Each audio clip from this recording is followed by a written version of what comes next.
And welcome on in to the Third Round Reversal Fantasy Football Podcast. Brett Malamud here with you, along with Zach Malamud. Zach, we are into combine season now. How are you? I'm doing all right. Mid-February or end of February, Brett. Huge college basketball fan. March Madness is coming up soon. I'm getting very excited, but obviously still a lot of free agency news coming out, and I'm excited to get into it. Yeah, there's a lot going on in the NFL world as everybody jumps in over to Indianapolis, and we'll hear a lot coming out of the combine. A lot of the quarterbacks are not going to throw. I think that was a pretty notable thing. Some of the guys that'll end up testing at their pro days, and I think that's sort of where we'll see where the draft shakes out a little bit. At least the previews, of the drafts are coming out now, and that's pretty awesome. A lot of fun to see where a lot of the people think the landing spots are. Just a couple weeks away now from free agency as well. That opens up on the 12th, I believe. So a couple weeks out on there. Today, we are going to be breaking down some of the free agents that are the pass catchers. So the wide receivers and the tight ends. We felt, there's not a ton of tight ends that are out there, so we will combine them with the free agent wide receivers. Go check out some of our last episodes. We last week talked about some of the running backs that are out there. It should be an interesting market, obviously, based off of franchise tags that haven't been picked up and aren't going to be picked up. And so where those guys end up landing, check that one out from last week. A couple weeks prior to that, we talked about some of the free agent quarterbacks as well. A lot of the backup quarterbacks, potential trade targets. Subscribe to us on YouTube, wherever you get your podcasts. Give us the thumbs up and check those out as we head into what's sure to be an interesting couple weeks. And, it always sort of is as far as cut candidates and free agencies and trades. Kind of changes the entire face of what the NFL is. A lot of big names on the move. Yeah, definitely. I mean, kind of a lot of guys moving around. So got to kind of keep updated with it, especially us dynasty owners. So should be interesting. But yeah, Brett, we had a lot of news this week. A lot of it. Yeah, a lot of news. Like you said, dynasty never stops. And so I think that's always the mindset that we have in these episodes here. Let's break down some of the biggest news that we just got in the last couple of days. T. Higgins, he will get the franchise tag officially tagged earlier today. So he is back for another year with Joe Burrow and co. And Zach, I think this was just major news from the standpoint of there was a lot of uncertainty coming into this year as far as or into this offseason as far as the Bengals and what the future looks like. And if Ja'Marr Chase was going to have his partner, and, Joe Burrow's health, I think, was a concern as well. Obviously, he got injured a few times this season. And so I think a little bit of stability here with T. Higgins is what the doctor ordered here. Yeah, I mean, it's an interesting one. And of course, a franchise tag, it isn't always the player's best interest. They're not always a huge fan of it. But I feel like this is a good one for now.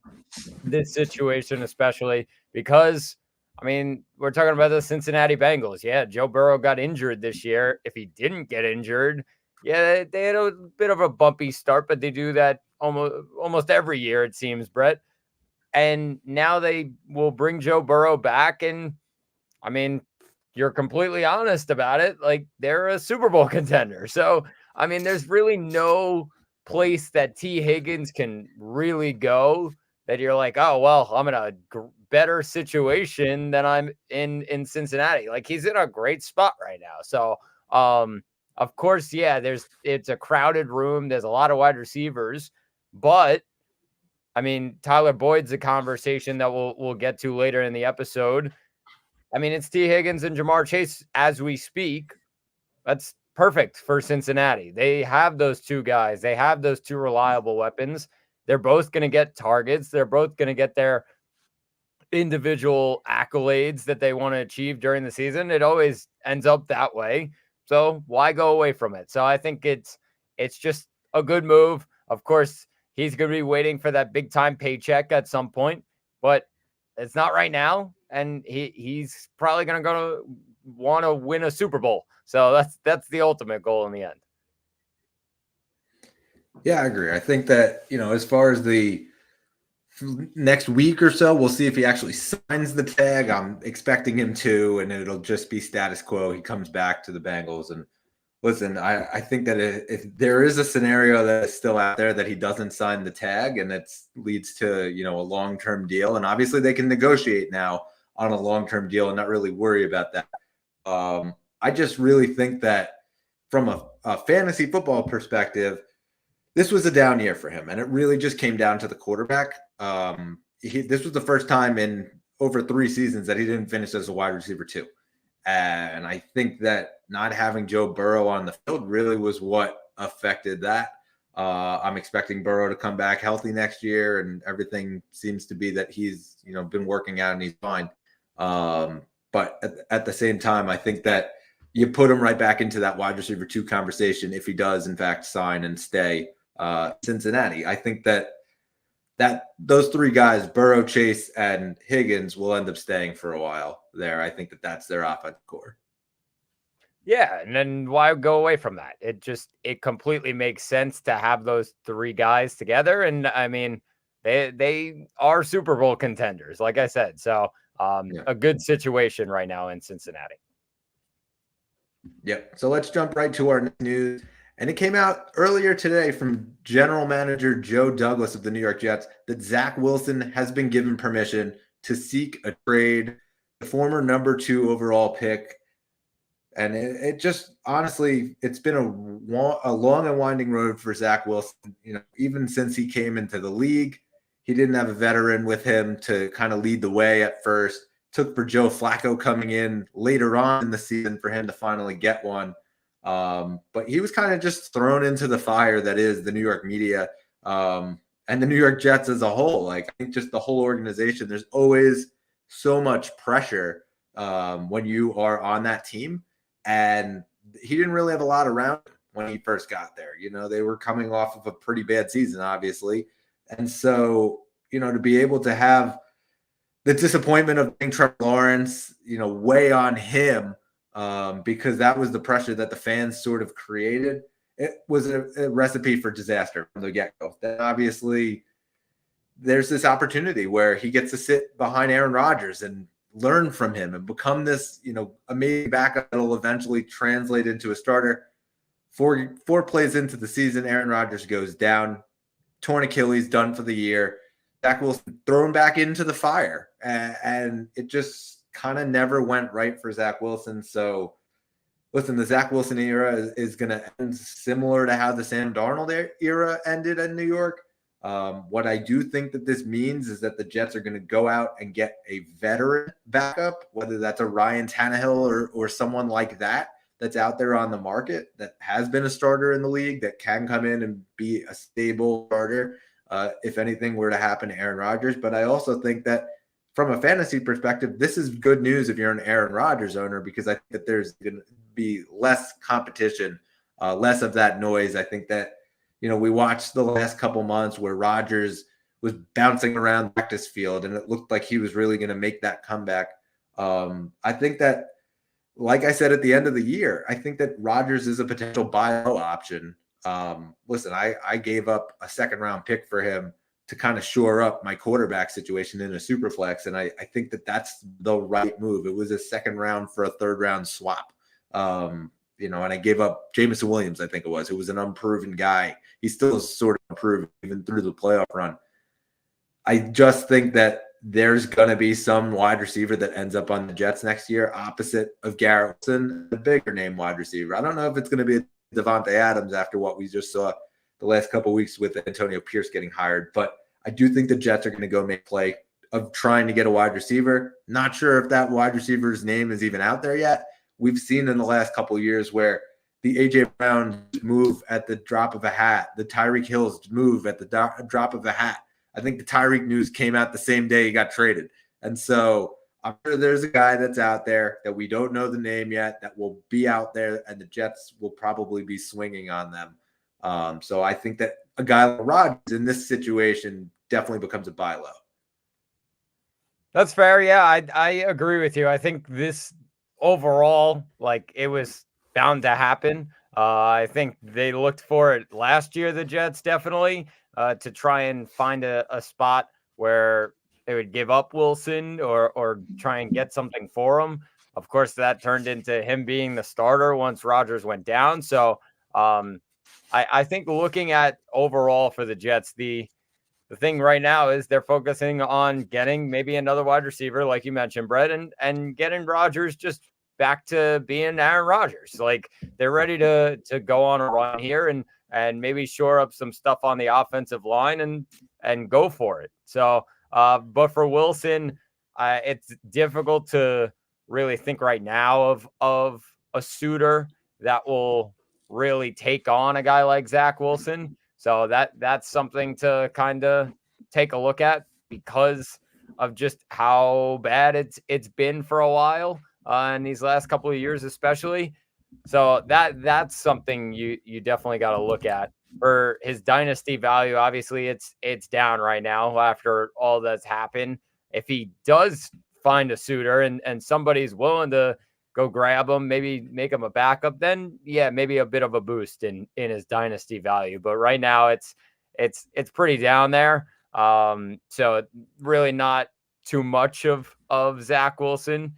I think looking at it, if Roger, you said it, Brett, Rodgers' value definitely is at a great spot right now because of now he's not going to have that same competition.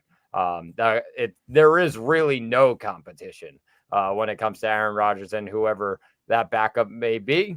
So we'll wait to figure it out. But yeah, this was bound to happen for the Jets. Yeah, and as far as Zach Wilson's value goes, I would compare it almost like to what we just saw with Trey Lance and the dip that took once he was traded out of town. And Zach Wilson's not going to be traded to become a starter. He's just not. He's going to be a backup somewhere else. Whether or not that turns into a starter, it is what it is. We'll see that. Obviously, we can't predict the future, but he's not going to be traded to a team to be the starter. I don't foresee that happening. And so, yeah, it's a very, very Trey Lance-like situation where you're basically going to put a flyer out on a Zach Wilson. If you're one of those teams who just want to take a flyer, you're going to put a late round pick and offer for him. I don't know if I'm wanting to do that. Like I own Zach Wilson in more leagues. As I said, I traded for Rodgers as just sort of that safety valve.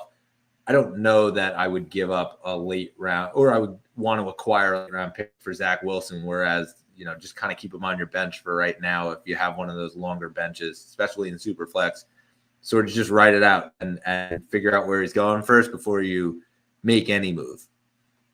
Yeah, I agree with you. Kind of just look at the playing field there and see what's going on. You mentioned really it all there, and it's a weird spot. I agree that it's kind of similar to a guy like Lance where it's completely downhill. So definitely just keeping an eye out is big. I think the one thing that you really could say is he almost has more of an opportunity than Lance did because Lance basically was getting traded to a team where knew who the starting quarterback was. It was either going to be Kirk Cousins, it was going to be Dak Prescott, etc. Zach Wilson has the potential opportunity that he gets traded to a team that needs a quarterback, that goes out and drafts a quarterback, and now he's almost competing with them for the starting gig. And there's more of a chance that he would actually get that over a rookie just to kind of hold the fort for a couple weeks there before the rookie's ready to go. Definitely fair. All right, so jumping to our next news, and it came out of Kansas City also earlier today. And Zach, it was pretty big news, I would say. Marcus Valdes-Scantling cut, and the team will save $12 million on it. Sounds like that money is going to end up being used towards re-signing Chris Jones. However, this now comes to a bigger play, which is what is the next move at wide receiver for the Kansas City Chiefs? Yeah, I mean, it's trying to get a big name, or you go to the draft and get one. It's kind of just one of those. I think this is obviously a good move for the Chiefs because they have like 7 wide receivers. So I mean, one's out the door. You're giving that money to your big time players that are I mean, going to stay there for a while. A guy like Chris Jones. So I think looking at it, it's obviously just a smart move in general for Kansas City. mean, they're coming off a Super Bowl win. A couple of them, they're feeling good right now. They can go really any which way when it comes to that wide receiver room, but I think that's the biggest focus that they have. They can go in all different directions. I'm sure they'll figure a good one out. Yeah, not a ton of cap space that they have, and obviously we knew that, but the cap's going up, so it seems like everybody's going to have cap space jumping by $20 million. I think that's insane. But it does happen with obviously the new TV money that has come over the last year with the league. So it should be an exciting free agency at the least. But looking at the Chiefs roster, they right now have 5 receivers: Justin Watson, Rashee Rice, Sky Moore, Kadarius Toney, and Justin Ross. Obviously MVS is out. Notorious potential alleged leaker Mecole Hardman, he is a free agent this year. Not sure if he's going to end up coming back. Obviously the news coming in just in the last hour or so, he may have leaked out the offensive game plan against the Eagles and Chiefs for the Jets when he was a member of the New York Jets. Curious to see what happens with that and what the response is there. But a lot of Jets out in full force online tonight. Basically, he leaked out the game plan. So curious if there's any legs to that, and what the Chiefs' response potentially is. But yeah, I think that the Chiefs are going to go out. They're definitely going to go out and grab somebody in free agency. Probably one of the guys we'll talk about later in the show. I would guess not one of those top tier guys, unless they obviously take way less money. But then I think that being able to have a high draft pick allows you to see, or a late draft pick, I should say, allows you to see who drops in the draft. I think that we've seen in the recent years that there's been a lot of receivers that are there at the top of the second round, back into the first round. We saw 4 go in the 20s, 4 in a row go in the 20s last year. So there'll be a receiver for the Chiefs in the draft, at least at the end of the first round. I'm thinking that that's the direction they're going to end up going, so they have them rookie scale. But yeah, it was an interesting news to come out with MVS today. I think that anybody who's lining up throwing to Pat Mahomes, I think that they'll be able to be okay. Yeah, they'll find anybody, and Pat Mahomes will help them out, put them in the right spot. They'll be fun. Yeah, I think it sort of comes back to that Tom Brady theory where it was like, didn't matter who was playing receiver for the Patriots, everyone could knock them down. They were still getting to the Super Bowl every year because of Tom Brady. It's true. All right, so jumping into our next news here, and our last piece of news, the Rams re-signing wide receiver Demarcus Robinson. Zach, not a huge bit of news, but it still was a bit notable. It just seems like the Rams like what they have at receiver. And obviously Puka Nacua came in last year out of the draft, Cooper Kupp as well, Tutu Atwell as well. And this seems like it's just like, okay, let's shore up the rest of our receiver room and essentially go from there. And let's build in some of the other positions we think can improve more. Yeah, definitely. I mean, Demarcus Robinson was one of the under the radar breakouts towards the end of the season. Brett, he missed the last week, but the 5 weeks before that, all 5 weeks in the top 30 in PPR for wide receivers. I mean, he had 4 touchdowns. He had a touchdown in 4 straight games. Like he was balling out 2 of those games. He had 10 targets. I mean, they were feeding him the ball. They got him in good areas. He's a strong player. Obviously, he's kind of been around the block a tiny bit. So he's found his spot in LA. I think he's a really good third guy to have next to Kupp as well as Nacua. I really like this trio. I think he could have some solid fantasy value, probably almost later rounds when we get to that point. But I mean, it was all working for him and that connection with Matthew Stafford. So a great move here by the Rams. And like I said, I really like that trio that they have now. All right, so let's jump into some of our free agents. And Zach, let me load up a depth chart here. We're going to go through some of the teams here and what they have and what they need. We will go through essentially what the exercise we've been doing pretty much every single week now on this, which is let's take a look at the standings and we will go team by team and basically say, here's what we think of their core. Here's where we might be able to improve.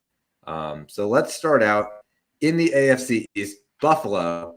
Sounds like every year the Bills fans want a big wide receiver. This year, Gabe Davis is a wide receiver who's going to be out there on the market. Their stance is, but what do we think of the Bills wide receiver core? So, I mean, it's solid right now. I think obviously the question is where Gabe Davis is going to go. Is he going to stay in Buffalo? Is he not? Are the Bills going to pay him?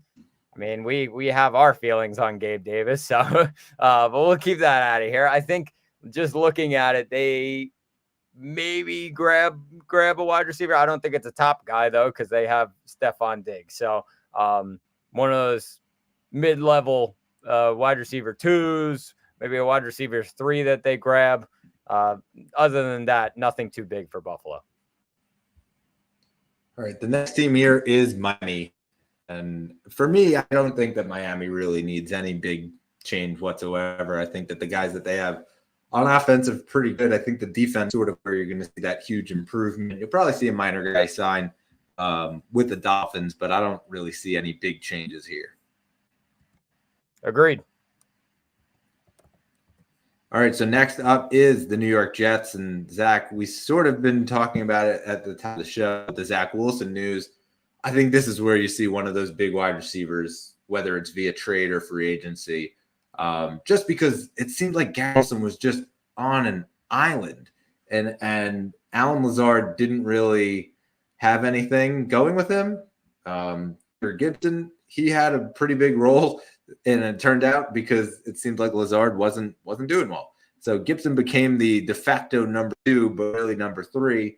And then Jason Brownlee actually made the team as well out of camp. So I think that this is going to be a big year for the New York Jets as far as the wide receiver position goes, whether they end up going in the draft or they end up going after one of these big guys via trade or agency. Yeah, I mean, taking some of the pressure off a guy like Garrett Wilson is huge for the Jets. I think just looking at that in general, going out and getting a big name in the draft or here, I think it's just in free agency. I think it's just the right move for this Jets team. Alan Lazard is there, but if he's your 3rd guy, you're in a solid spot, I think, especially with Aaron Rodgers coming back. So Jets definitely need to grab one of these guys. All right, and last in there, the New England Patriots. Kind of seems like they need everything right now. At the same time, I think their receiver core is pretty okay. They have Pop Douglas will be back next year. Kendrick Bourne will be back this year. Kendrick Bourne's a free agent, but they do have Pop Douglas. They do have Devontae Parker. They do have Juju Smith-Schuster. So at least there's a bit of a core there. It's about really, I think, who's throwing the ball to them more than who is catching the ball. Yeah, I think maybe you grab maybe a young wide receiver in the draft if you're drafting a young quarterback. That usually works well. You get that rookie quarterback with a rookie wide receiver. Maybe something like that, but I don't see them going into free agency for a wide receiver. Just too many openings elsewhere. We sort of just talked about the Chiefs, and so we'll sort of just skip over them. But the Las Vegas Raiders, I think, are an interesting spot as well. Just based on, we don't really know what the future of Devontae is. And, we heard a lot about the potential that he gets traded, was automatically squashed this week at the Combine. So I think that if they keep Devontae, it's an easy, hey, we're probably going to go get a minor guy. You're probably going to actually see Hunter Renfrow get cut. I think that that's a pretty big possibility just based on the emergence of Jacoby Myers as the number 2 guy. And so there's a lot of money right now towards Hunter Renfrow. Tucker's there as well. So, yeah, you'll probably see a minor guy go to the Vegas Raiders. But I think that if Devontae is there, there's really no need to change the core there. Agreed. I mean, they have a really solid rookie from last year who's now going into second year, and Trey Tucker, who can maybe take a step up as that number 3 guy. Who I think he already did do that last year when Renfro was struggling to really get on the field. I think, yeah, you'd probably add a guy next to a guy like Trey Tucker. So, but that's really it if I'm Vegas.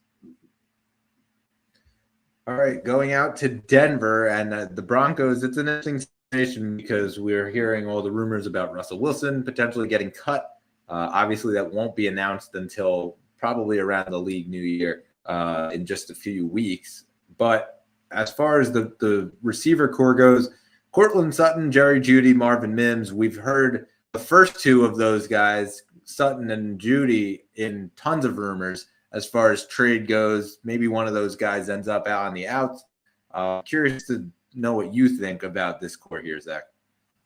I mean, I think it's interesting because I do think Sutton's the top one of the 3, just a red zone threat who can pretty much bring down anything. And Jeudy, the problem was drops for a while. He wasn't at the level. You had the whole Steve Smith thing throughout just a lot of stuff going on.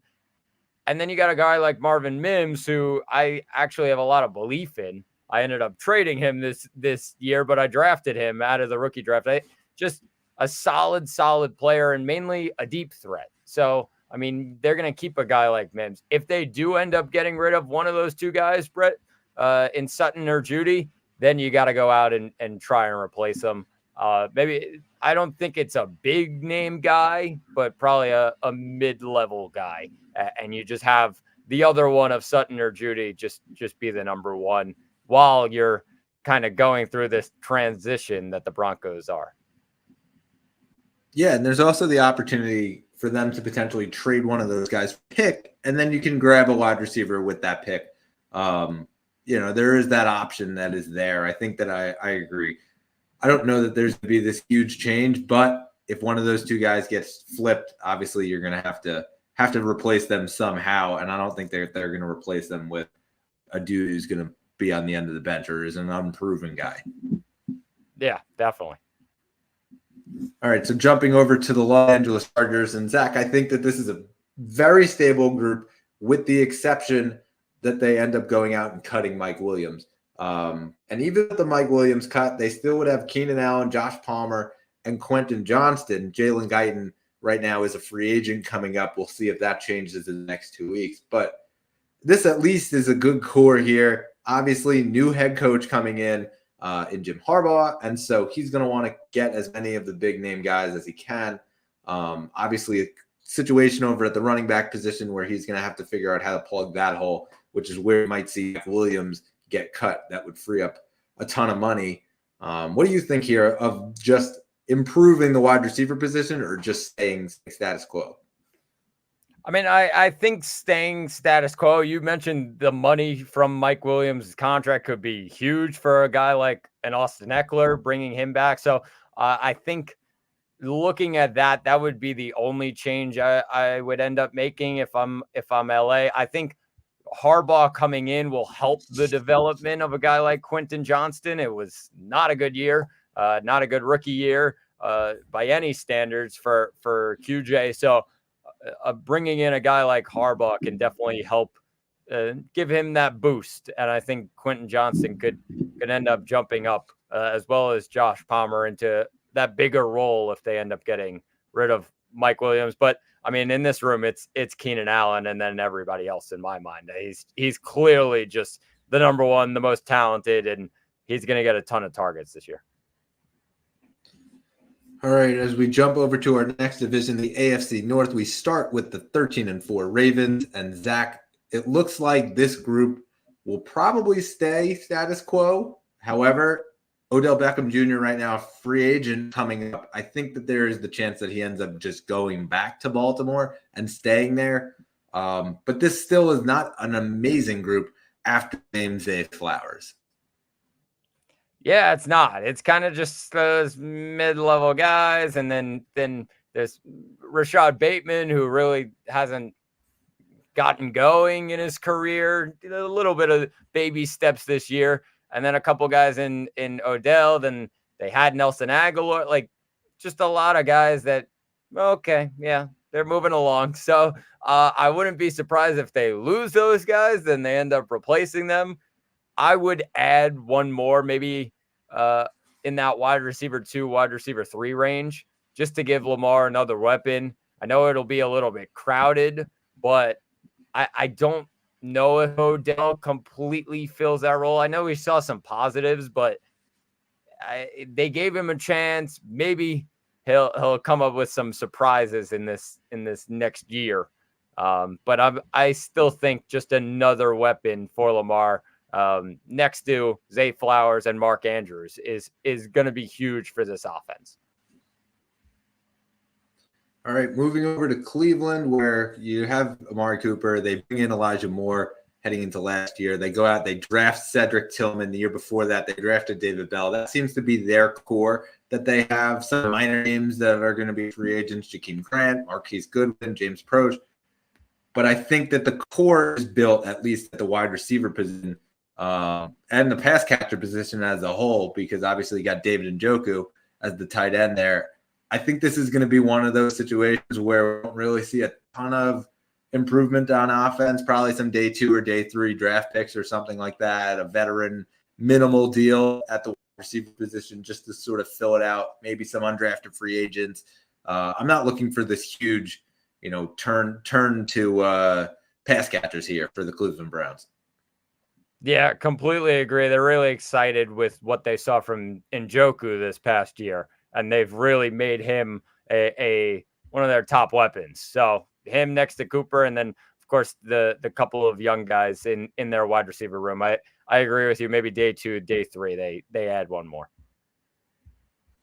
I think it's a similar situation out in Pittsburgh right now, where Miles Boykins is the only guy who is a free agent at the position, but they bring back George Pickens, Deontay Johnson, Calvin Austin, Allen Robinson as well. Probably can make some improvements to the lower end of that depth.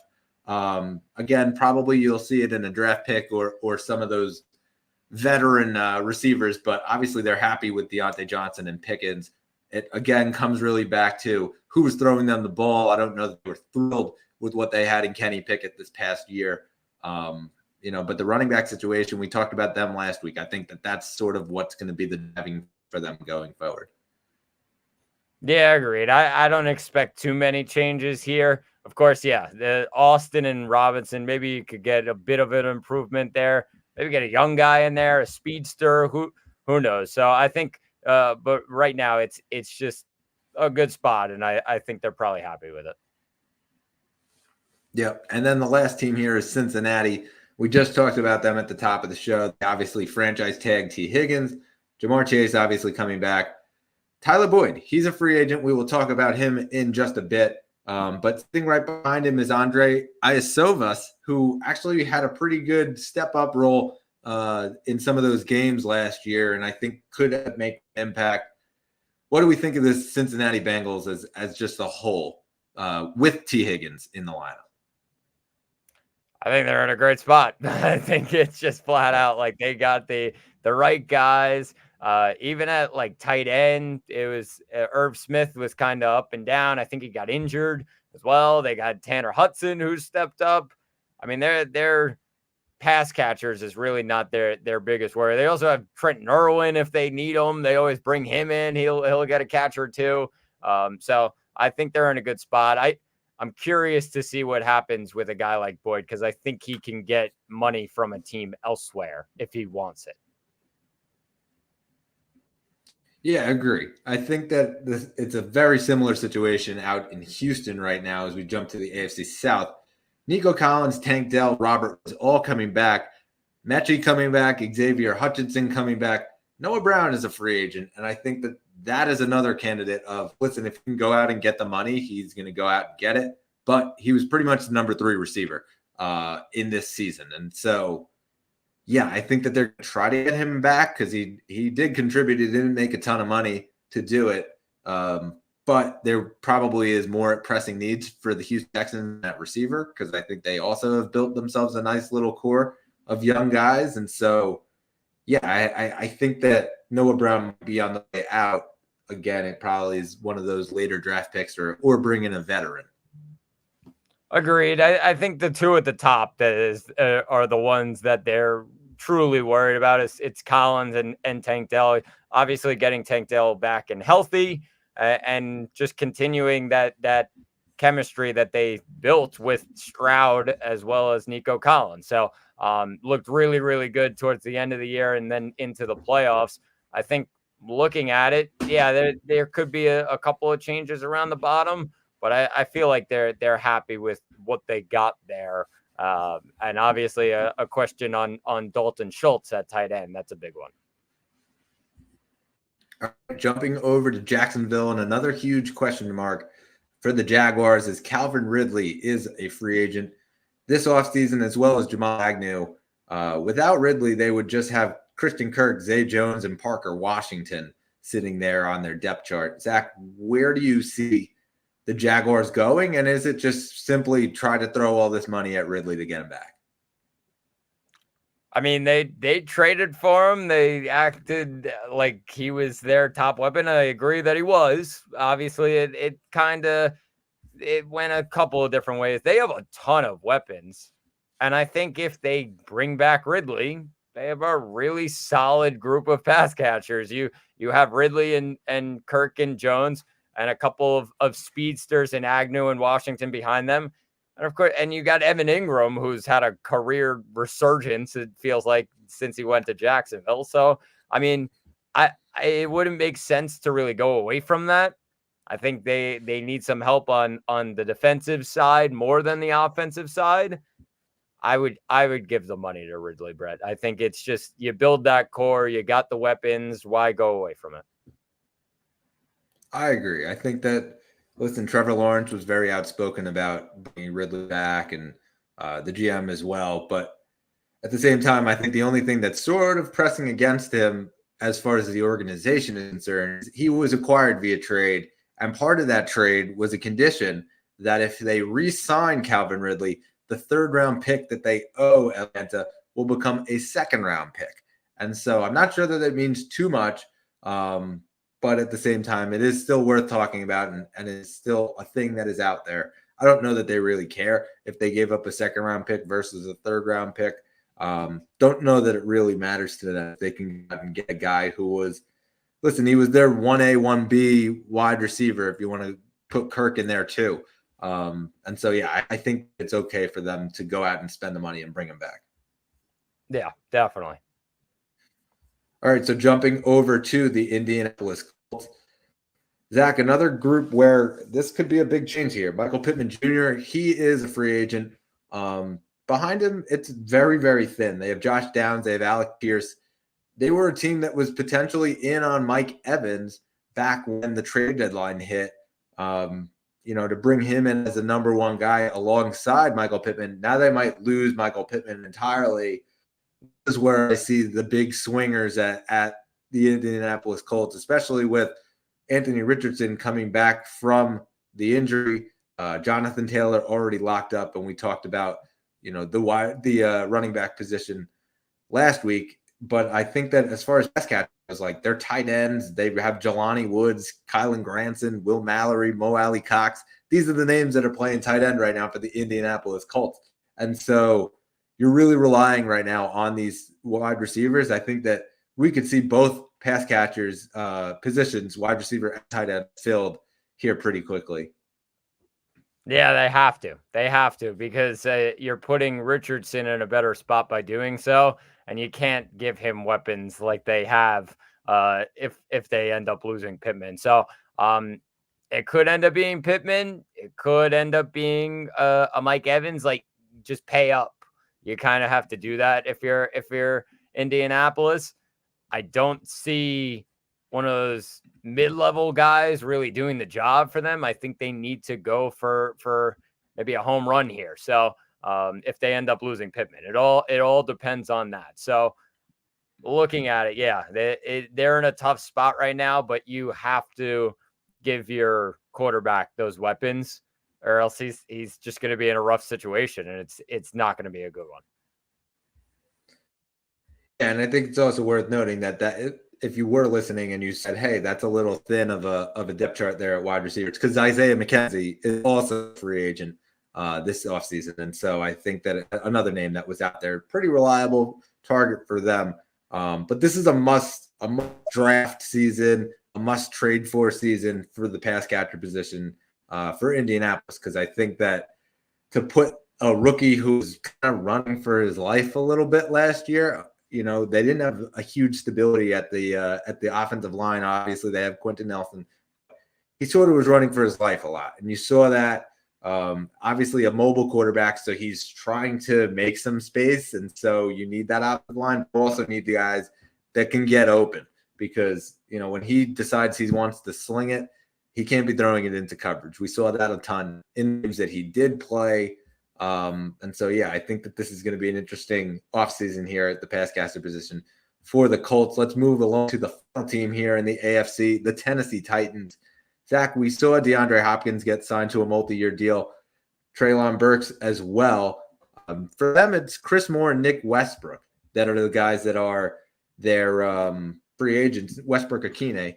And so, I think that between Hopkins and Burks, you're looking okay. You probably want to improve, though, a little bit. I would say they're probably going to go out and get at least a veteran guy, if not draft somebody. The Treylon Burks pick, I don't know if it totally worked out for them, especially as a fantasy owner who has watched Treylon Burks over the last couple of years. Like, it hasn't been great. It just hasn't.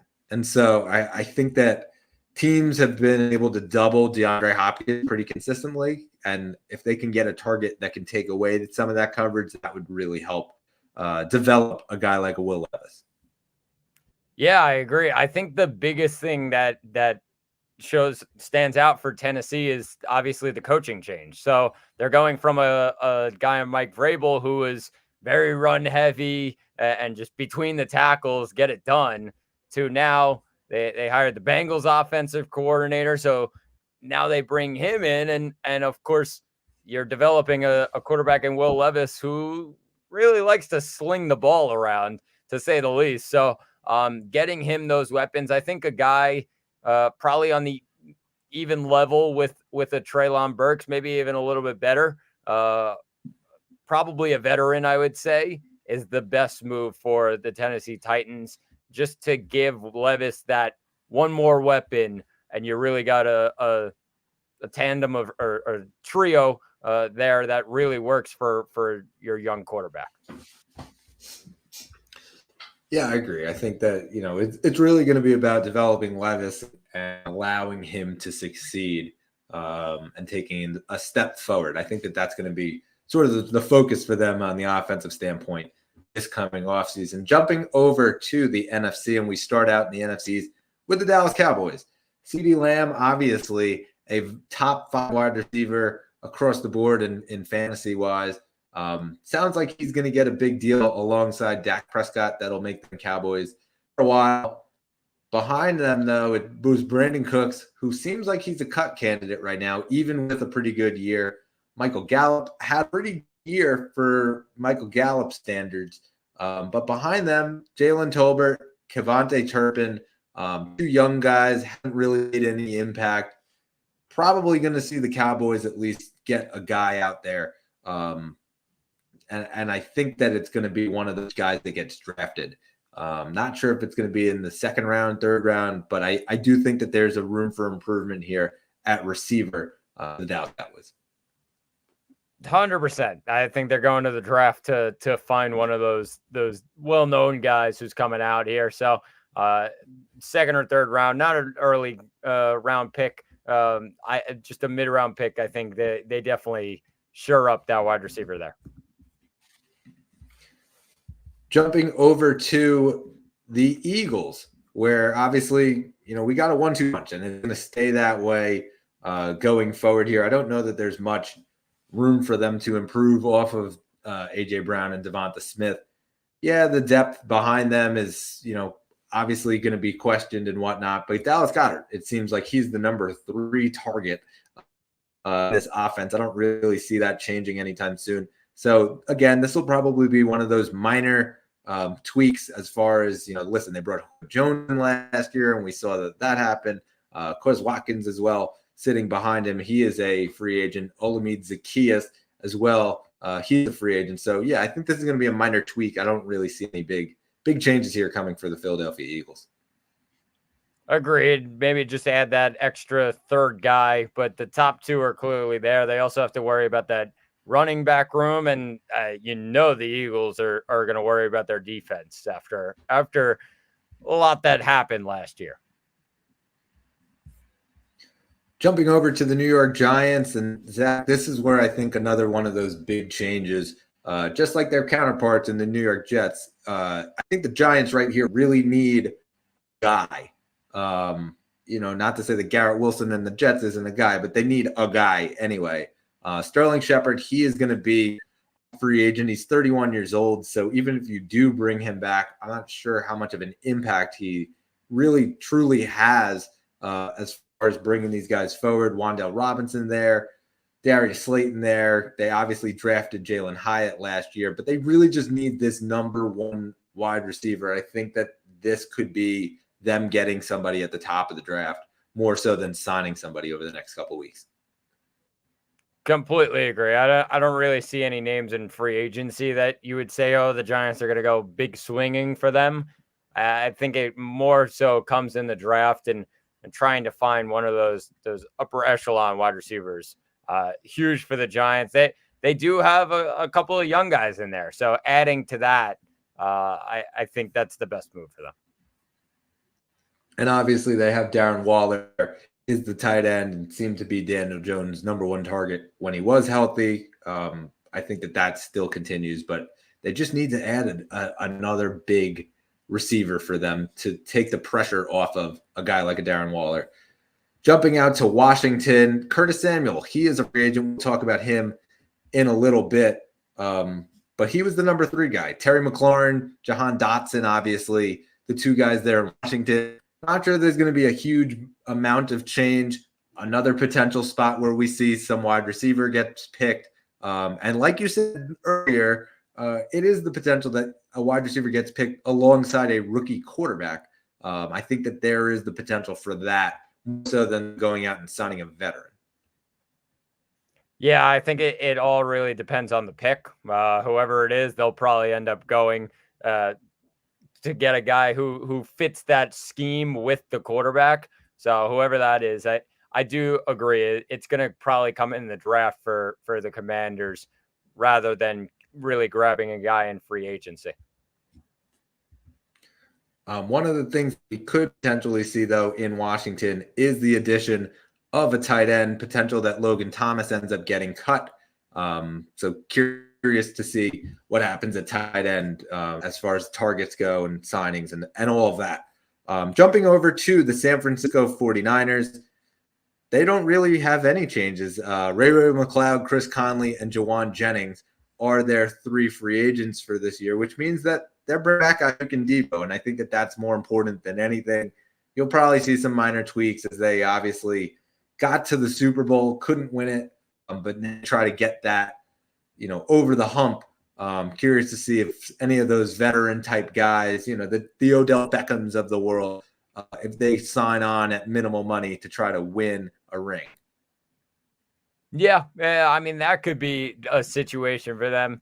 I think maybe one of those guys that is a free agent probably will end up coming back to San Francisco just because they like those kind of guys. Yes, of course, they're gonna worry about paying Debo first. And like you said, it could end up being just you add one more who's looking for a ring. And I mean, San Francisco's a really solid spot for it right now. All right, so we did talk about our guys in Los Angeles with the Rams at the top of the show, so we will skip over them. Seems like they're pretty intact with the signing today of Demarcus Robinson. But the Seattle Seahawks, I think, are an interesting case here because they don't have any free agents at the wide receiver position. However, they might have some needs here. And the only reason I say it is, yes, they have DK Metcalf, Jackson Smith and Jigba, and Tyler Lockett with Jake Bobo, who ended up making a bit of an impact there. Tyler Lockett, a potential cut candidate. We'll talk about him in a little bit. But if they do cut Lockett, I think that, again, this is an area where they could improve, whether it's the draft and they want to go with a young wide receiver core and continue that. I'm not really sure that they're going to go after one of those huge names at the wide receiver position. But again, with Tyler Lockett potentially looming as a cut candidate, there are some options for the Seattle Seahawks rather than just staying put.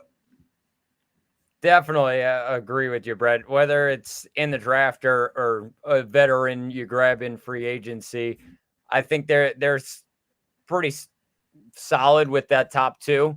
You bring Jackson Smith and Jigba up as the number 2 to DK Metcalf. You're in a really good spot. They got a couple tight ends that maybe you can improve on, but not a huge priority for them. But I agree. If they end up getting rid of Lockett, you'll probably grab a third guy to sit next to those top 2. Jumping out to the NFC West, or the last team in the NFC West, rather, the Arizona Cardinals. And I think that this is an interesting case as well. Obviously, a tight end, you're not improving because you got Trey McBride, who's going to end up being a top 5 dynasty tight end, at least going forward, if not a top 5 tight end in redraft. Marquise Hollywood Brown, he is a free agent. We'll talk about him in a little bit. Behind him, it's Rondale Moore, Michael Wilson. Greg Dortch is a free agent as well. So I think, again, they're trying to re-sign Hollywood Brown. I think it'll get done. Obviously, you don't know, but it seems like both sides really want to make a deal. And in that case, they sort of figure out a way to get it done. This is going to end up being your Marvin Harrison Jr. pick here. And that'll just basically shore up their record, probably sign a veteran at lower money just to bring him in as well. But I don't really see any big changes here at the pass catcher position for Arizona, where it seems like there's a lot more pressing needs outside of, obviously, if you can get a Marvin Harrison Jr. at pick number 4, you take that chance. Of course. I think, that's probably their main focus. Of course, you can go kind of either way on Hollywood Brown. They're very interested in bringing him back. So why not? That's just another weapon for Kyler. And then they got those 2 young guys in Michael Wilson and Rondale Moore, who could do some big things if they're put in the right situation. So, it clearly looks like they're building around Kyler. Why not? And adding a guy like Harrison in the end would just bring it to a whole nother level. All right, so moving to the NFC North, we go to Detroit. Zach, I don't know that there's really much improvement needed over here as well. Sam Laporta, obviously, he's the number 1 tight end right now. It just is. That is how it is based off of how the target share went. Amon-Ra St. Brown and Jamison Williams right now are their wide receivers. Josh Reynolds and Donovan Peoples-Jones seem to be the guys on the outs as free agents. Khalif Raymond, he will be back next year, it seems. But, Zach, I think that there might be a depth option here for the Detroit Lions. I'm not sure that we're going to see some huge swing at wide receiver.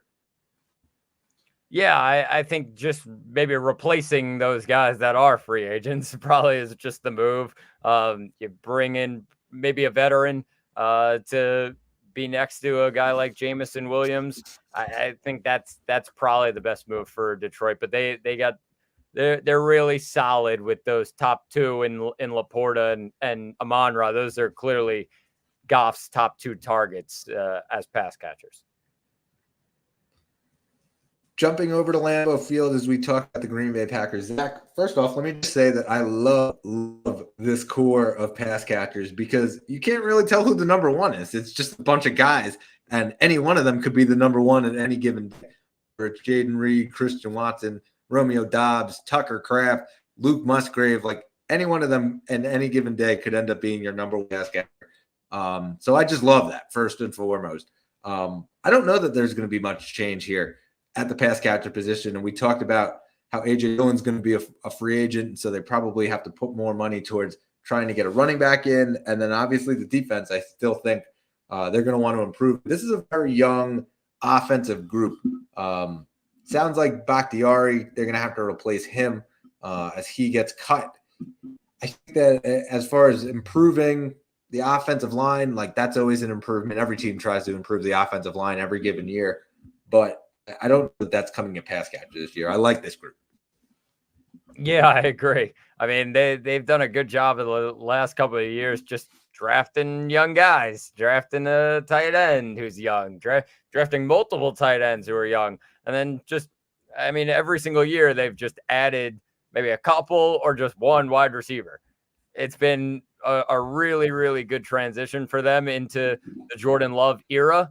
So I think standing pat, you maybe add, if you're feeling good about it, you add one more rookie wide receiver. Just be, oh, all right, come on, be part of the group. But other than that, I think they're definitely in a great spot. Jumping over to Minnesota, where the internet sort of broke earlier over the last 48 hours when rumblings about the potential of trading Justin Jefferson came out. Quickly were squashed, and it was, listen, I've never heard of that idea coming from the GM, and that was the quote. He's not going anywhere. He's going to get some mega deal and stay there for a long, long, long time, no matter who is playing quarterback until he's to leave. And that's how it's going to end up going. Obviously, Jordan Addison stepped into a huge role when Jefferson went down and proved that he could be a number one receiver in the league. And obviously he will be back next year. And now it'll be good because he'll have essentially two number one receivers lined up for the Minnesota Vikings. TJ Hawkinson, he got hurt last year to end the season. So he probably will start as a guy who is on the injured list. So they'll probably have to go fill a role. We're talking one of those lesser tight ends that are out there, a Mike Gesicki or an Austin Hooper or something like that. That is out there just to kind of fill the role for TJ Hawkinson while it's on. I think that the back end, though, Brendan Powell and KJ Osborne of their wide receiver core, they're both free agents, and so they'll probably have to fill there. Curious to see whether or not they want to go the veteran route or keep building through the draft, similar to what Green Bay did, and then you sort of had a lot of guys under contract for a bit of years here. Yeah, I think probably that's the better route for the Vikings, grabbing those young guys. I mean, yeah, you bring in a veteran to be beside them, but that's pretty much it. I'm sure Vikings fans had a very nice time listening for 5 minutes about Justin Jefferson maybe getting traded. So they're probably very happy that they're, oh, okay, all right, yeah. Thanks for all of that to the media. So. But I do think, yeah, it's going to come in the draft and maybe just add a couple more like you've done over the last couple of years. Looking out in Chicago, where Zach, it looks like DJ Moore is obviously a top target as far as wide receiver goes from a fantasy perspective. Behind him, Darnell Mooney, he will be a free agent, as well as Equanimous St. Brown, Trent Taylor as well. And so really not a lot besides DJ Moore. Obviously, there's a lot of rumblings about what Chicago will end up doing in the draft. I expect them to come away with a wide receiver at some point. I don't know that it's going to be at the very top of the draft, unless obviously we talk about them potentially trading down, keep Justin Fields. There is that possibility, and grabbing the Marvin Harrison Jr. Route at number 3, like we spoke about just a few weeks ago. This is another one where I think the core seed is not there right now. That they're going to have to build it up. Cole Kmet, he's been pretty reliable. He just has. And it was an up and down roller coaster for some of those owners over the last 2 seasons, but I think he's sort of stabilized himself this year as a reliable tight end option. I'm curious to see what happens with the wide receiver, though. If they do go out and they draft a guy, I don't know that it's going to be at the very top of the draft. Yeah, that's definitely true, Brett. I think you look at their room of pass catchers, it's DJ Moore, then a couple feet down, it's Cole Kmet, and then there's just everybody else. So I think you definitely need to grab some guys to help out the quarterback, whoever that is. We've heard rumblings every which way for the Chicago Bears. So, but I do think just grabbing more guys is huge for your quarterback, even though they right now are a very run heavy type of offense. That's how they're built. I think if you're getting any quarterback, you need to give him more weapons. Over the Tampa Bay Buccaneers, I think that it's an interesting situation. Obviously, Mike Evans, we'll talk about him in just a little.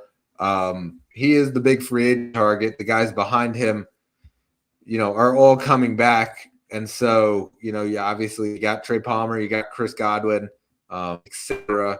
Cade Otton, he seems to be a pretty good target right now at tight end. And so I don't really see them making any changes there.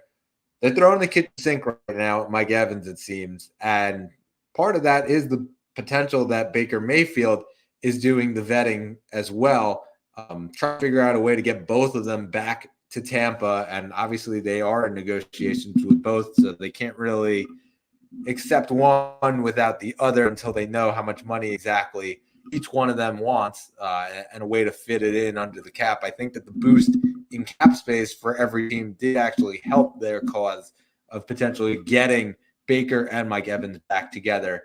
But yeah, if they can go out and get Evans, you really don't need to make changes. If Mike Evans leaves in free agency, then I think you really need to question, okay, what is the next step? If Chris Godwin becomes your number one receiver, I'm not sure he's the number one receiver in the league. He's a very good number two receiver, but I'm not sure he can take that number step. So do you go out and do you get another guy who could be another number two receivers, and you're almost rolling out with two number twos? Yeah, I think that's going to end up, if they lose Mike Evans, going to be the move. You just grab a guy, 1A, 1B kind of with Chris Godwin, even though it's not a 1A, 1B, it's more of a 2A, 2B. So it's going to be a work in progress if they end up losing a guy like Mike Evans, but they got some young guys behind, and they'll work with that. Of course, it's going to depend who the quarterback is. If they lose Evans, you're going to be sure Baker's going to probably get a massive haul to get him back there. Yeah, I would agree with that. I think that, listen, if they don't get Mike Evans, they're in trouble. That's just how it is. I think that they have accepted that, so they're going to kind of throw the sink it in over the next couple of weeks if they haven't already. Moving over to New Orleans, where Derek Carr took less money and restructured his contract after what was a pretty awful year, to put it bluntly. But what wasn't bad was their receiver group. They had Chris Olave, obviously a guy who did have an amazing fantasy season, but good enough that, he is still a very reliable target, one of the top targets in the entire league. Rashid Shaheed, he is a restricted free agent, expecting him to come back after what was a pretty big breakout year for him. Michael Thomas has been dealing with injuries for the last 5 seasons, and so not sure about the reliability of him, but he will be on the roster. And then there's A.T. Perry, who also I think had to take a step forward in those last couple of weeks when Michael Thomas went down. This is another group where I can see them kind of building through the draft, maybe signing a low-end veteran just to fill out the role. But yeah, I think the draft is probably the more approachable angle here for the Saints, especially as they have to figure out their money situation over the next couple seasons. Definitely. I think, going to the draft is the best spot for them. And I also think they have some other areas to definitely clean up more than what they have at wide receiver. I think they have a couple of wide receiver. Yeah, you maybe add to it just a tiny bit, but nothing really too more than that. All right, so jumping over to our next team here, it is the Atlanta Falcons. And the other team that I think is sort of they're on the speak. Have Kyle Pitts, and he's an amazing talent. We're obviously waiting to see what they will do at the quarterback position. And listen, they're going to go out there getting a quarterback. That's pretty well set in stone. Don't know the route that they're going to go exactly, whether it's a veteran, the draft, whatnot. But I think that having a core like Pitts and Drake London is very good. They can build more, though. I think that they're going to build a little bit more there. They brought Van Jefferson in at wide receiver. I think that as far as, building off of that, Mac Hollins, Van Jefferson, Scotty Miller, all free agents this coming off season, and so they're pretty thin as far as it goes. And so I think that you're going to see probably a number of draft picks and or signings here in Atlanta. And it's all sort of going to depend on who's the quarterback. Listen, if you go out and get a Russell Wilson, well, he's going to have some guys in mind that can come over, and there's going to be guys that want to go play with him. If it's a Justin Fields, same deal. I think that will hold a bit of weight. If it's a guy in the draft, it becomes a little more difficult, but they could potentially go the trade route or something like that.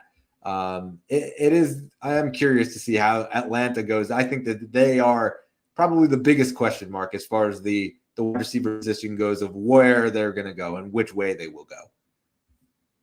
Yeah, I agree with you. I think they just overall they need to add more. I think whatever they can find, and whether that's a wide receiver 2, just a solid guy to put next to Drake London or just behind Drake London is huge for whoever's at quarterback for this team. So that definitely should be a main focus for them.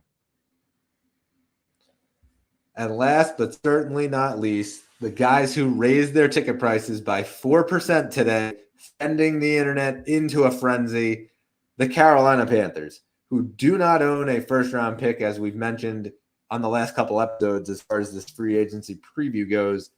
They have Bryce Young, a nice young quarterback who had a favorite receiver last year named Adam Thielen. That was it. I don't know that there's anyone who needs pass catchers more than the Carolina Panthers, because they have Adam Thielen, who is just old, plain and simple, and he's their number one receiver. I think that they really need to build back. DJ Chark, he's a free agent. He was their number 2 guy. Laviska Shenault, he's a free agent as well. He was one of their number 3 guys. Then you had Jonathan Mingo. He filled in. Terrace Marshall Jr., he filled in. Liked what I saw out of Mingo in the bright spots that he did have, and something to build off of him potentially becoming their number 2 guy next year. But I really think that they need to build more towards the future. Probably can see one of those day 2 picks, maybe even their second rounder, being used on a wide receiver. Yeah, agreed, Brett. I think Mingo had for what you said, for his good spots, he definitely had a solid year. Of course, you're losing Chark though, and that's a huge weapon that Bryce Young had last year. You need to add another young wide receiver to build that chemistry with Young, like you said, Brett, a guy for the future behind Adam Thielen, who's clearly going to be their number 1. They get another wide receiver, he can definitely take a nice step up. So I think it's going to come in the draft. All right, so we went team by team. Now let's go with some of these players at the pass position. Start out with the wide receivers, and we start with none other than Mike Evans. Mike Evans ranked as wide receiver 4 in 2023. He averaged 14.4 fantasy points per game, 13 touchdowns, over 1,200 yards. This dude could probably be a number 1 receiver for most teams in this league. I think that his fantasy value really is not going to change. I think that also this is a potential landing spot. His former coaching staff actually landed in Carolina. So I keep my eyes on the potential that the Carolina Panthers go out, try to spend a ton of money if Mike Evans gets to market, and that's who they go out and try to grab. I think he would still retain his value, even if he was in Carolina with a Bryce Young. I think that having a core with Adam Thielen, that is a potential landing spot where I can see him actually thriving. Yeah, that's fair. I think they're gonna throw some good money at him. So if he's thinking about going that way, of course, pairing up with Bryce Young, that could be a move for Mike Evans. It would ruffle a couple feathers staying in the division, having to play Tampa a couple times a year, but that should be fun. I think he'll end up staying in Tampa. I think he's going to get offered a ton of money from the Buccaneers, and he's been there for his entire career. He's moved with them, so I think that's a huge factor in this one. And I think with how much money they're planning on offering him, I don't know if he can pass that up. Yeah, also I've seen a lot of rumors linking him to the Chicago Bears with obviously a huge amount of cap space that they have and what that would mean of him going to either Justin Fields or Caleb Williams, depending on which route they go. Another place where I really can see him thriving, especially alongside a receiver like DJ Moore that is proven. And you essentially have two number one receivers and kind of can make some noise in the next couple of years. Definitely. All right, so jumping to our next guy, it's Michael Pittman Jr. We talked about him a bit during our Colts space. I think he's going to re-sign there just because I think that the need is so big for the Indianapolis Colts this year. I think that both sides kind of wanted to get back with each other. And so, the Colts, who have, I think, the fourth highest in space now, they want to go out and they want to grab their guy. I don't know that they're going to go out and get a Mike Evans. They do have to make some improvements, as we spoke about during this segment. But bringing back Michael Pittman Jr., I think, should be a priority for these guys. Completely agree. I think it's another team that you're just like, all right, pay up.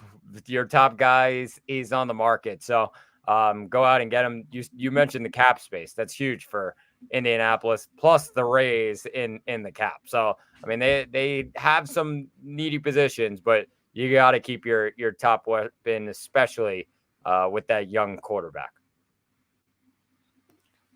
Speaking of top weapons, we go to our next guy, Calvin Ridley, who obviously he was a top weapon for most of the season. And then there were some weeks where he just disappeared. And it was curious, as far as who is the number one guy. Is it him? Is it Christian Kirk? You and I spoke each and every week about the roller coaster season for fantasy owners that was Calvin Ridley. That said, it was a pretty good season overall for Calvin Ridley because he did catch 136 targets, 1,800 air yards, like 8 touchdowns. I thought it was really good. He was third in red zone targets across the entire league.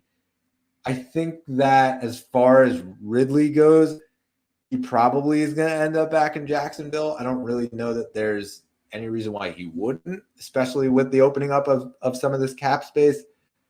I think that him going back, obviously, I said it a minute ago, just that it would turn into a second-round pick. I don't think Jacksonville really cares because they're essentially getting their number one guy back.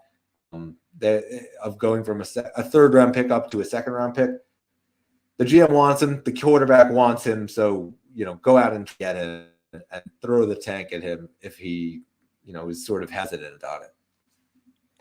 Yeah, I think he's going to end up back in Jacksonville. I think they're going to offer him the money. I think they should and just continue, like I said, that core that they have of the three plus that, Evan Ingram at tight end. I think it's just a perfect group for Trevor Lawrence, and I don't think Jacksonville should really go away from that.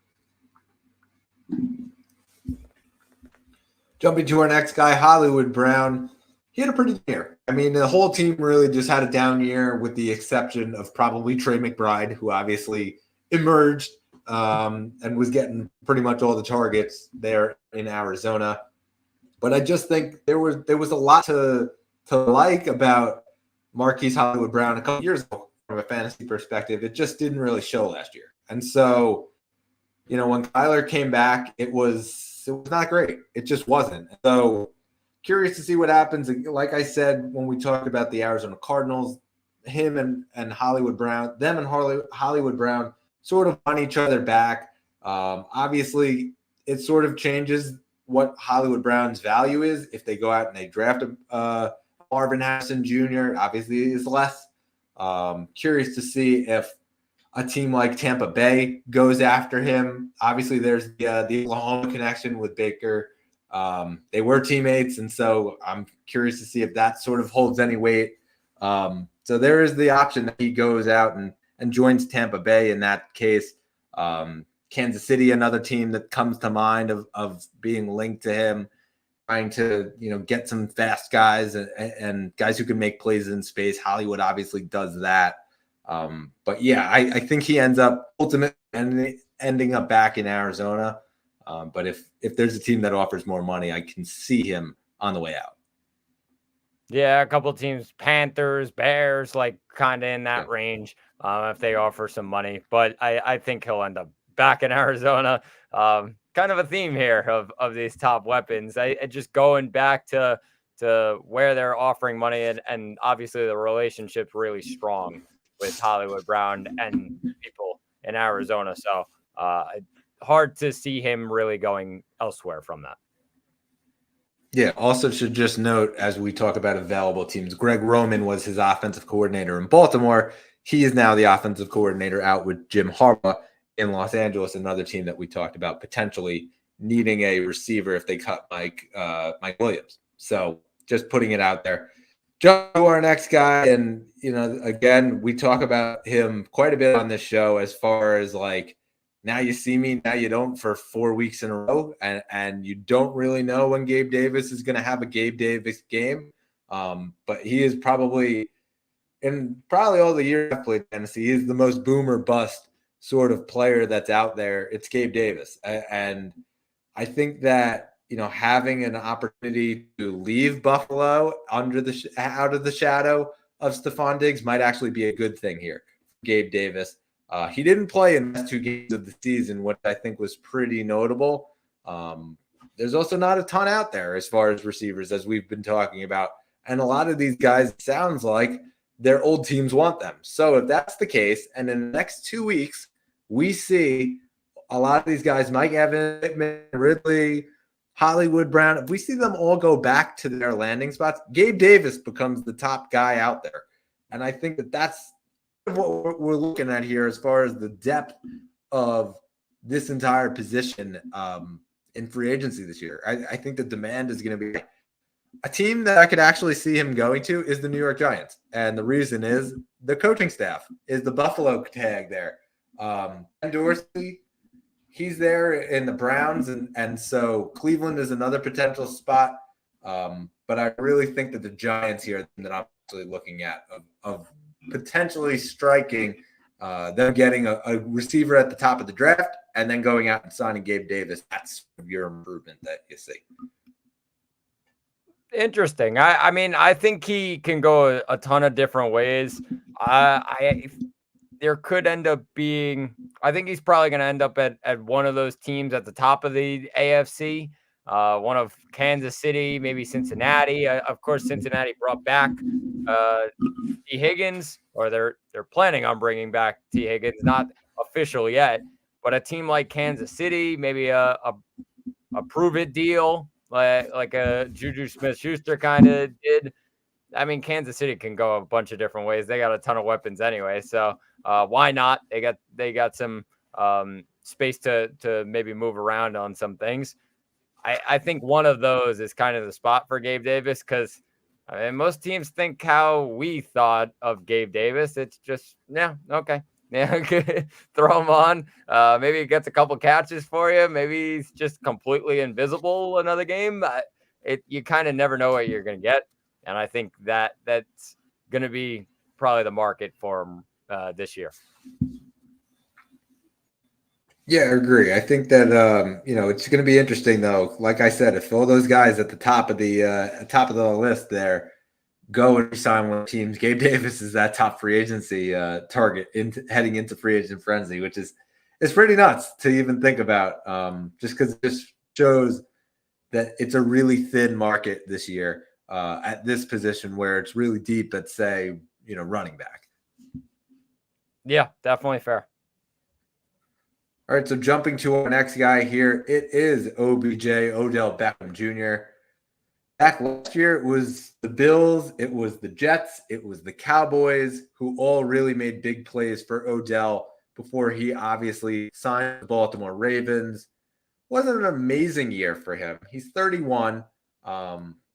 He was not a top 50 wide receiver from a fantasy standpoint. I think that, there were some moments where it was like, okay, this is a deep threat here.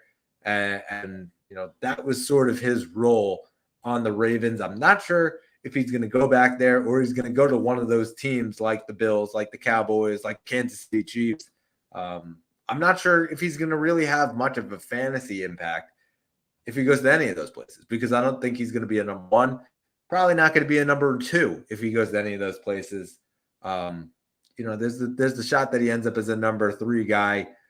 Obviously, there are some landing spots where, say, the Cowboys, for example, they go out and they cut Brandon Cooks and then they sign Odell on a minimal deal. Well, yeah, that's a different conversation. And we're talking about a potential real role for him in an offense. But unless something like that happens, I don't know that he's have much of a fantasy impact. Agreed. I think he's just going to end up on one of those teams that's chasing a ring. Like, I mean, one of those teams, whether it's he gets a minimum deal for the Jets, he gets a minimum deal for the Cowboys. One of those kind of things where he's another weapon on one of those teams. But his days as a number one, his days as a number two are over. I think he's a number three at best on any of those teams, and I think that's just going to be what it is. Or he could just stay in Baltimore and probably do the same there, because I think they're going to end up grabbing another weapon this offseason. All right, so that does it quite a bit for the top of our chart at wide receiver. Let's jump to the tight ends. We start with Dalton Schultz. And, Schultz obviously was a number one tight end for the last two seasons, as obviously Dallas last year, Houston this year. I think it sort of obviously depends on the landing spot. And we've been seeing it across the board over the last few years at the tight end position. This year was a bit different, where it wasn't really touchdown bust. We saw a lot more guys that were getting volume at the position. I think that we're going to start to see that become a bit of a trend here. I'm curious to see if he ends up returning to Houston. They obviously have a ton of cap space. It was a great fit with CJ Stroud, and I think that they would look to continue it. If he doesn't go there, though, I mean, Cincinnati always likes to go out and get tight ends. Miami would probably work. As they like a high pass offense. They really didn't have a big tight end target, losing Mike Gesicki the year prior. This is really just going to come down to his value in fantasy is really going to come down to where he lands. Yeah, completely. I think he'll end up back in Houston. I think they had a really, really good year with him, and obviously some great chemistry with him and CJ Stroud. I think he definitely wants that return. Of course, Houston will give him some money. They have a ton of cap space.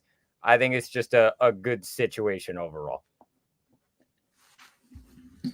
All right, jumping to our next guy here, Hunter Henry, a guy who was in New England and was a great target for Mac Jones, but sort of fizzled out. And it just was kind of because of how the quarterback play was over the bunch of weeks, with Bailey Zappi coming in at points and Mac Jones obviously not playing up to par. He's not going to end up back in New England. So now where do you put him? It's kind of curious. Obviously, if Houston doesn't go out and they sign Schultz, I think he'd be a great fit there as far as a red zone target and giving CJ Stroud a good target. I'm actually going to say he goes to Indianapolis. Listen, they had days in San Diego, him and Shane Steichen together. And so I think that there is the possibility that that's the landing spot. Obviously, another big red zone target. We talked about earlier in the season, Anthony Richardson, about how when he would get to the red zone, he wouldn't have anybody to throw to, so he'd be forced to almost run it. Resulted in a couple of touchdowns, also resulted in a couple injuries for him. I think that that's going to really help him out as far as getting space in the red zone by putting a big guy that can get into the end zone quickly in the red zone. Hunter Henry does that. So I'm going to put those two teams, team with that player. That's an interesting one and a solid spot for him. I think he has a good chance of going to a place like Indy, or I mean, we've heard these rumors a couple times. It's kind of been going around. How about a return to LA? How about going back to the Chargers? Why not? I mean, Gerald Everett's a free agent. Chargers probably looking for just another guy, and maybe that comes in the draft with Harbaugh looking, or you just bring back a guy who's been on the Chargers before. He's been around the block. I think he'd be a solid pairing in this offense with a guy like Justin Herbert. It's just another solid option for Herbert.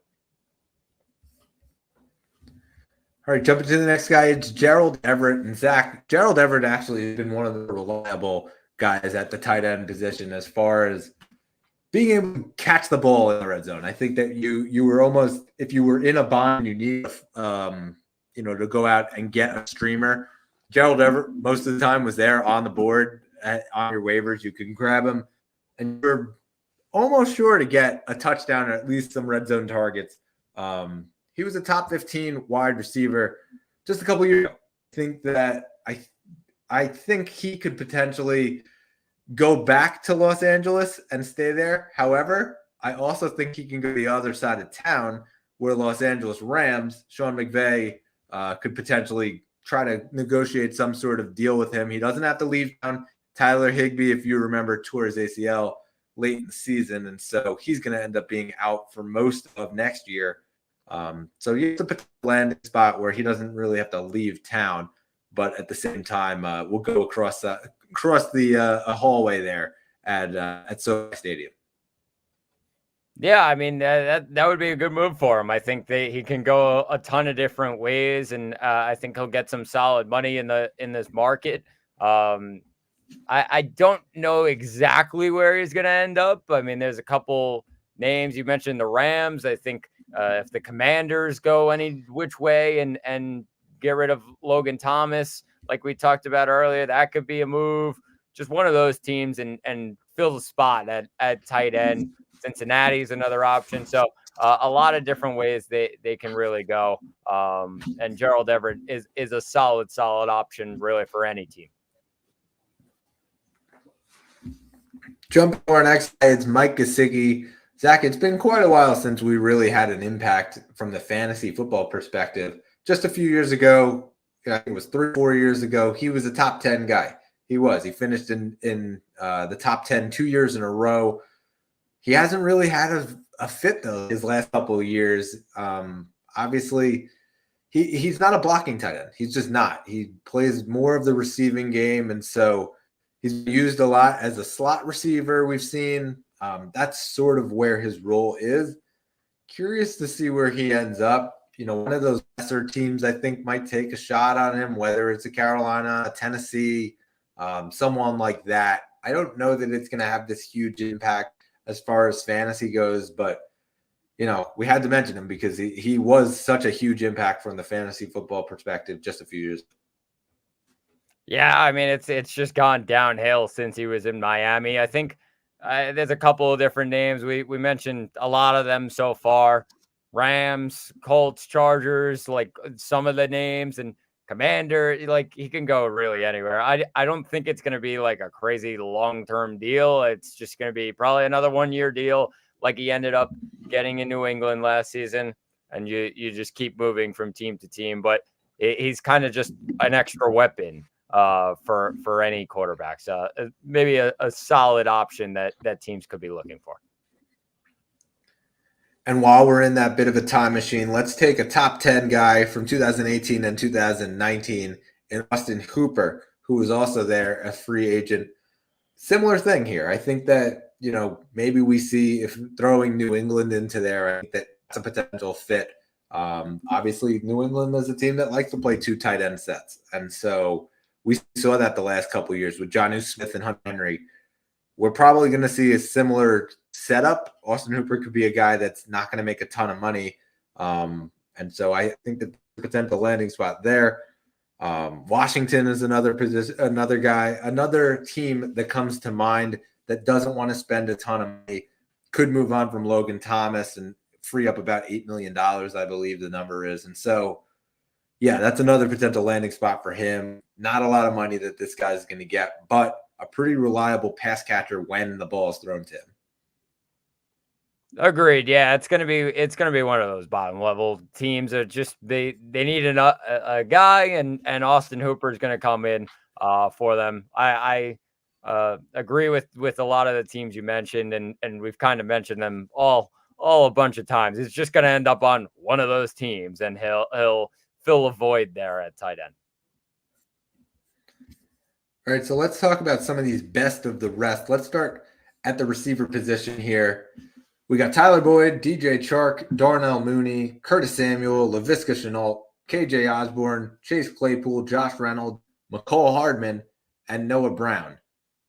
Any of those guys that stand out to you that could potentially have some sort of a fantasy relevance here? So I think there's three names that really stand out to me from this list. I honorable mention to a guy like Noah Brown, who can kind of do some things and definitely have an impact somewhere. But the top three for me are Tyler Boyd, DJ Chark, not Darnell Mooney, but Curtis Samuel. I think Curtis Samuel had a really solid year and has had a couple of solid years in the last couple since he joined the Commanders. I think he can have an impact somewhere. DJ Chark had a great year last year with what he was from the situation standpoint that he was in. He had a great year. So I think he can definitely have an impact somewhere and still somewhat young, you would say. Tyler Boyd's the big one. I think wherever he goes, he can definitely get a fair amount of money because he's clearly a wide receiver too, in my mind. I think he has the talent of a wide receiver too. And I think he was that in Cincinnati, but he had two arguably wide receiver ones in front of him and Jamar Chase and T. Higgins. So wherever Tyler Boyd goes, they're getting a really, really solid wide receiver. And I think he could definitely have an impact. Yeah, here, I'll give you a spot that actually makes sense for Tyler Boyd. You might not like it from a fantasy perspective, but I think from a football perspective, it could be pretty good. The Philadelphia Eagles. How about putting him in the slot there in between Smith and Devonta Smith and A.J. Brown? I think that would be a really good spot for him just from a football perspective. Might not result in a ton of fantasy points, but to be able to roll those three guys out there, Goddard as well, I think that presents a scary situation for defenses and would turn the Eagles offense back into that high level, we can hit you with any single way. I think that's a move that would be a game changer for them. As far as the rest of those guys go, listen, I agree about DJ Chark. I think that we saw a couple of years ago what he can do in the impact. He's still only 27. He didn't have that huge of a role. And so, again, it's a guy that could potentially make an impact. Probably going to be left on waivers, I would guess, in most redraft leagues. And, from the dynasty perspective, I think this is a potential buy low candidate, depending on if you grab him now before he signs with any team and you want to take that chance, you probably can get him for not a lot. Another guy I want to take a spotlight out on, though, is KJ Osborne. And it comes back down to that Justin Jefferson injury. When Jefferson was out, KJ Osborne was running shotgun to Jordan Addison. And I really think that we saw a guy who's only 27 come out and play really good football. I'm curious to see what role he lands in his next spot. It might not be an amazing fantasy output, but I think the guy's just a really good receiver and will get his chance no matter where he lands. So it is a guy that I would go out and try to grab. He's probably on waivers in a lot of these dynasty leagues, even just based on he didn't have such a huge role towards the end of the season, but that was because Justin Jefferson came back. I would go out and get a guy like KJ Osborne for pretty much nothing, where he has the potential to have an impact next year. That's definitely fair. Yeah, I think a big name on the board. Yeah, who can have an impact somewhere and kind of fill that role like he did when he stepped in when Jefferson was out. And then let's just before we get to that, let's just touch on Noah Fant, who I think is a potential guy that, listen, a couple of years ago, he was a very good fantasy tight end for the Seattle Seahawks he was on before he got traded for Russell Wilson. Then we sort of saw him fizzle out a bit. Now he hits the open market. Is there a spot where he could potentially succeed, go back to what he was just a few seasons ago? I think definitely he could. There's still a lot of time. He's very young, obviously coming out of Missouri. Like, he had just a couple of really good years. So I think going with that, I think it could be a couple of landing spots where he can end up. I think he could definitely get back to that level where he was at his rookie year and then into his second year.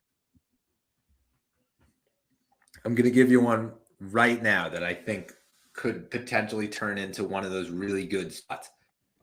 Carolina. I think that watching last year and the safety valve that he really needed, Bryce Young, he was finding out field. And I think that, watching Hayden Hurst last year, he got hurt. He ended up on IR pretty much the entire year. They cut their tight end, their second tight end, Ian Thomas, to save some salary on the salary cap.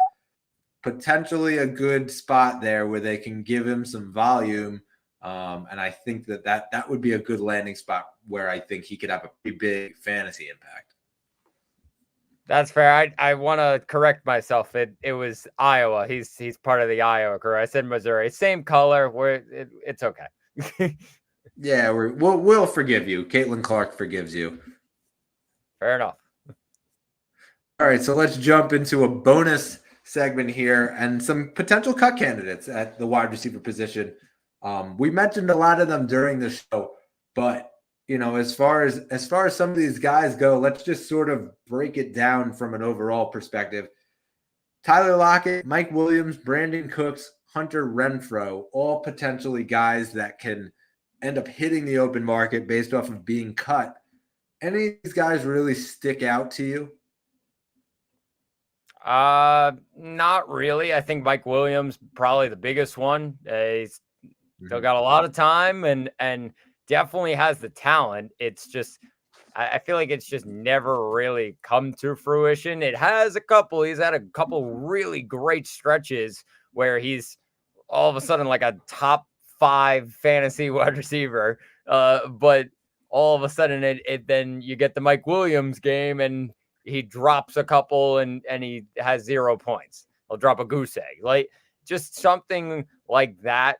However, I think going to a different team can definitely help him out. Playing with a different quarterback and a different system will maybe change that. I think other than that, though, none of these guys really stand out. I know Brandon Cooks had a really good year. I don't know if he's going to have a huge fantasy impact. And then, of course, Hunter Renfrow, I don't see him having a huge fantasy impact until I see some more from Hunter Renfrow. So I can't really tell that just yet, Brett.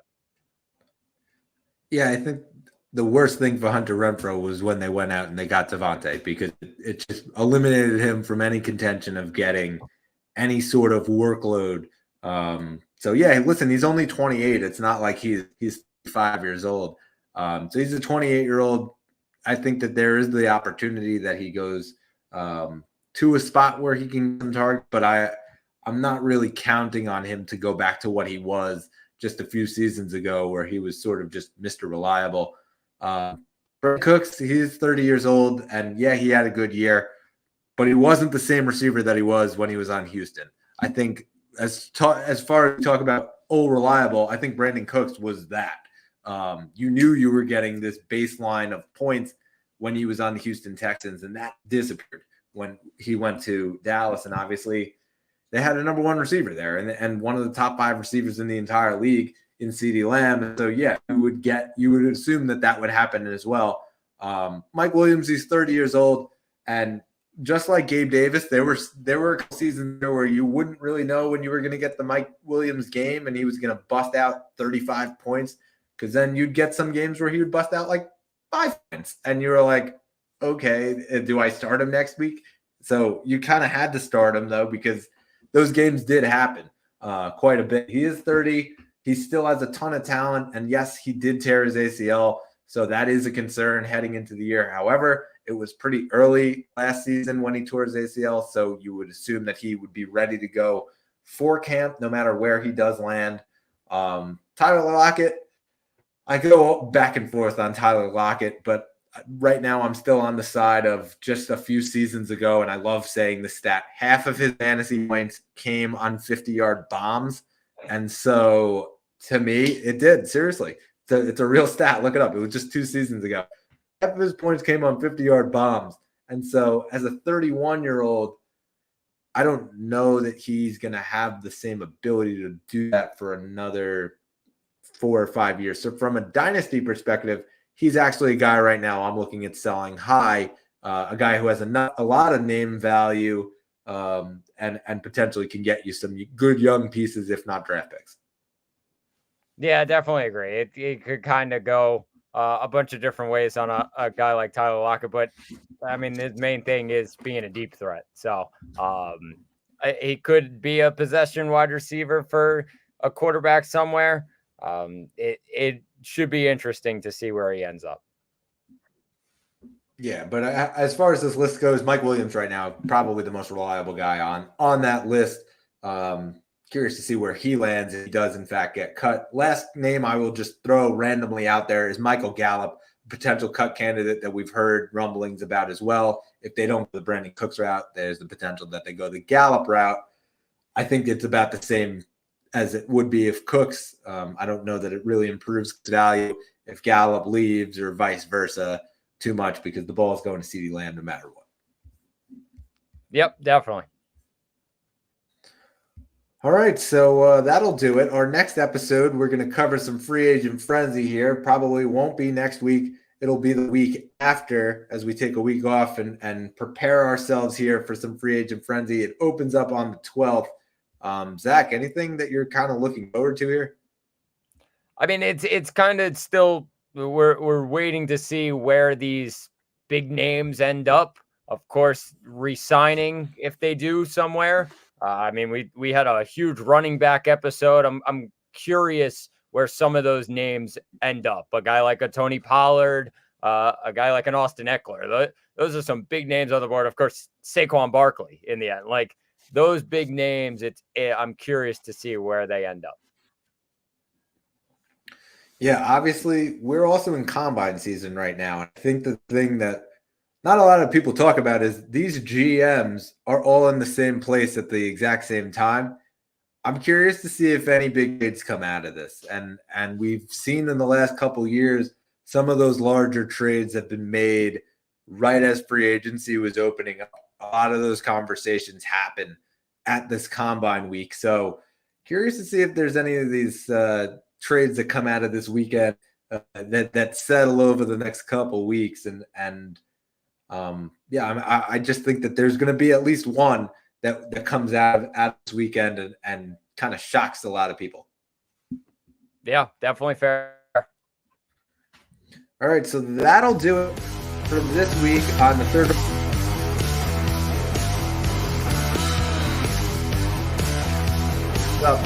And in the words of Aaron Rodgers, the night is darkest before the dawn. We shall rise yet again. For Zach Malamud, I'm Brett Malamud. We will catch you next week, or we'll catch you in a few weeks on the Third Round Reversal Fantasy Football Podcast.